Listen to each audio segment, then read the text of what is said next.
सावा धाणा मुख़्तलिफ़ खाधनि में ख़ुशबू ऐं ज़ाइक़ो वधाइण लाइ इस्तेमालु कया वेंदा आहिनि, पर उन्हनि जा सिहत लाइ पिणु अनोखा फ़ाइदा हुजनि था, जन बाबति शायदि ई कंहिंखे ख़बर हुजे। साए धाणनि जो पाणी पीअण सां सिहत जा कहिड़ा फ़ाइदा माणे सघजनि था, अॼु असां अव्हांखे इहो ॿुधाईंदासीं। साए धाणनि में vitamin A, vitamin C, vitamin K, calories ऐं मादनियात मौजूदु हूंदियूं आहिनि। बरतानवी माहिरनि जो चवणु आहे त साए धाणनि में अहिड़ा मुरकिब मौजूदु आहिनि जेके रत में शामिल थी इंसुलिन में वाधि कंदा ऐं शुगर जी सतह खे घटाईंदा आहिनि। उन करे साए धाणनि जो पाणी शुगर जे मरीज़नि लाइ इंतिहाई फ़ाइदेमंद साबित थिए थो। जिस्म में कोलेस्ट्रोल लेवल वधण जे मसइले जो शिकार माण्हुनि लाइ साए धाणनि जो पाणी वॾो मददगार हूंदो आहे। इहो कोलेस्ट्रोल लेवल खे घटाए ब्लड प्रेशर खे बरक़रार रखे थो। मुख़्तलिफ़ न्यूट्रिशंस जे करे धाणनि जो पाणी मादे खे ताक़त ॾेई हाज़मे वारे निज़ाम खे बहितर कंदो आहे।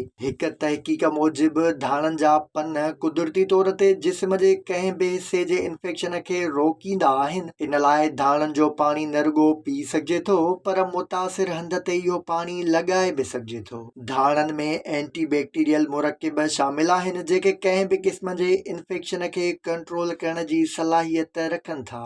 धाणनि जे पाणी में जिगर जे सभिनी मसइलनि खे कंट्रोल करण जूं बि बहितरीन सलाहियतूं आहिनि जेके उन्हनि खे तव्हांजी सिहत लाइ कारआमद बणाइनि थियूं। धाणनि जो पाणी ठाहिण लाइ सभ खां पहिरियां धाणनि खे धोई साफ़ करे वठो। पोइ हिकु गिलास पाणी उॿारियो, जंहिंखां पोइ उन पाणीअ में धाणा विझी 15 मिंटनि ताईं उन्हनि खे पाणीअ में ई पचायो ऐं आख़िर में बाहि तां लाहे वठो। इन पाणी खे हल्को गरम करे नेराने पीजे त तमामु घणा फ़ाइदा माणे सघजनि था, जॾहिं त इहो पाणी ॾींहं में कहिड़े बि वक़्तु इस्तेमालु करे सघिजे थो।